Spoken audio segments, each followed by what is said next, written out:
पुणे में तैनात 2023 बैच की आईएएस अधिकारी पूजा खेडकर यूपीएससी में फर्जी दस्तावेज देने के आरोप में फंस गईं।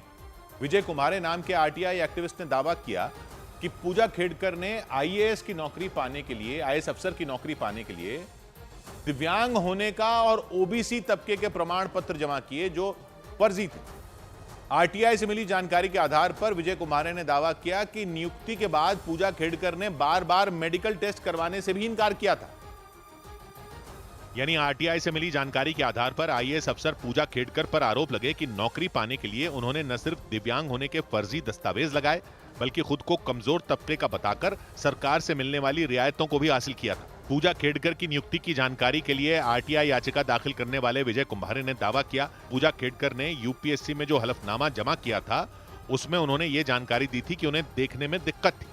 हालांकि उन पर यह आरोप लगा कि उनके दृष्टिबाधित होने के दावे की जांच के लिए जब बार बार उन्हें बुलाया गया तो वो टेस्ट में शामिल भी नहीं हुई थी। मेडिकल एग्जामला आयएस होण्यापूर्वी आयएस झाल्यानंतर जी करावी लागते त्याला कधीही उपस्थित झाल्या नाही। इसके अलावा आरोप लगा कि पूजा खेडकर ने यूपीएससी परीक्षा के दौरान खुद को पिछड़ा वर्ग का बताया था और अब इस पर भी सवाल खड़े हो गए, क्योंकि आरटीआई से मिली जानकारी के मुताबिक उनके और उनके परिवार की संपत्ति करोड़ों में पाई गई और नियमों के मुताबिक इतनी संपत्ति वाले परिवार को क्रीमी लेयर मानते हुए आरक्षण का फायदा नहीं दिया जाता।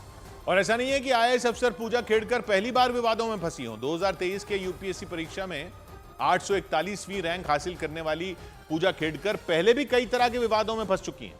वैसे तो वो अभी ट्रेनी आईएएस अधिकारी हैं, लेकिन कुछ दिन पहले अपनी ऑडी कार पर लाल बत्ती लगाकर उस पर महाराष्ट्र शासन का स्टिकर चिपकवाकर वो विवादों में गिर गई थी। और इतना ही नहीं, आरोप है कि पूजा खेडकर ने पुणे में पहली पोस्टिंग के बाद से ही अपने पद का दुरुपयोग करना शुरू कर दिया था। उन पर वीआईपी नंबर, अलग से कैबिन और घर दिए जाने के लिए अफसरों पर दबाव बनाने का आरोप लगा, जबकि एक ट्रेनी आईएएस अफसर को इस तरह की सुविधाएं दिए जाने के नियम नहीं है। आरोप लगे कि पुणे में तैनाती के दौरान पूजा खेडकर यही नहीं रुकी, उन पर पुणे के एडिशनल कलेक्टर के ऑफिस के सामने वाले कमरे पर कब्जा करने का आरोप लगा। इस पर भी काफी हंगामा हुआ था। विवाद के बाद पूजा खेडकर का तबादला महाराष्ट्र के वाशिम जिले में कर दिया गया, लेकिन उन पर लगे फर्जी दस्तावेज के आरोपों के बाद उनकी मुश्किलें बढ़ गईं। हालांकि आईएएस अफसर पूजा खेडकर ने सरकारी नियमों का हवाला देकर अपने ऊपर लगे सभी आरोपों पर कुछ भी बोलने से इनकार कर दिया। Government rules do not allow me to speak anything on this matter.